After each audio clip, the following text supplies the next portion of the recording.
ಮಂಗಳೂರಿನ ಪೊಲೀಸರಿಗೆ ಚಳ್ಳೆಹಣ್ಣು ತಿನ್ನಿಸಿ 2 ವರ್ಷಗಳಿಂದ ಎಸ್ಕೇಪ್ ಆಗಿದ್ದ ಕುಖ್ಯಾತ ರೌಡಿ ಶೀಟರ್ ಈಗ ಅರೆಸ್ಟ್ ಆಗಿದ್ದಾನೆ. 10 ಕೇಸುಗಳು 6 ವಾರೆಂಟ್ಗಳಿದ್ದರೂ ತಲೆಮರೆಸಿಕೊಂಡಿದ್ದ ಈ ಫರಾಜ್ ಸಿಸಿಬಿ ಪೊಲೀಸರ ಬಲೆಗೆ ಬಿದ್ದಿದ್ದು ಹೇಗೆ? ಕಂಪ್ಲೀಟ್ ಸ್ಟೋರಿ ಇಲ್ಲಿದೆ ನೋಡಿ. ದೇರಳಕಟ್ಟೆಯ ಮದನಿನಗರ ನಿವಾಸಿ ಮೊಹಮ್ಮದ್ ಫರಾಜ್ ಅಲಿಯಾಸ್ ಫರಾಜ್ ಮಂಗಳೂರು ಅಂಡರ್ವರ್ಲ್ಡ್ನ ರೌಡಿ ಶೀಟರ್.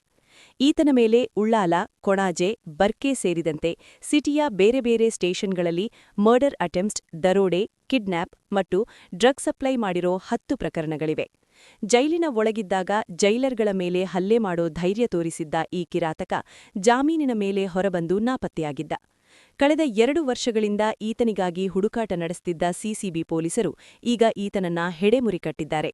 ಉಳ್ಳಾಲ ಪೊಲೀಸರ ರೌಡಿ ಶೀಟ್ನಲ್ಲಿದ್ದ ಈತನ ಮೇಲೆ 6 ವಾರೆಂಟ್ಗಳಿದ್ವು. ಸದ್ಯ ಸಿಸಿಬಿ ಟೀಮ್ ಈತನನ್ನ ಉರ್ವಾ ಪೊಲೀಸ್ ಠಾಣೆಗೆ ಹಸ್ತಾಂತರಿಸಿದೆ. ಅಂದ್ಹಾಗೆ ಕ್ರಿಮಿನಲ್ಗರು ಎಷ್ಟೇ ಸ್ಮಾರ್ಟ್ ಆಗಿದ್ರೂ ಮಂಗಳೂರಿನ ಪೊಲೀಸರ ಕೈಯಿಂದ ತಪ್ಪಿಸಿಕೊಳ್ಳೋದು ಕಷ್ಟ ಅನ್ನೋದನ್ನ ಈ ಕೇಸ್ ಸಾಬೀತು ಮಾಡಿದೆ.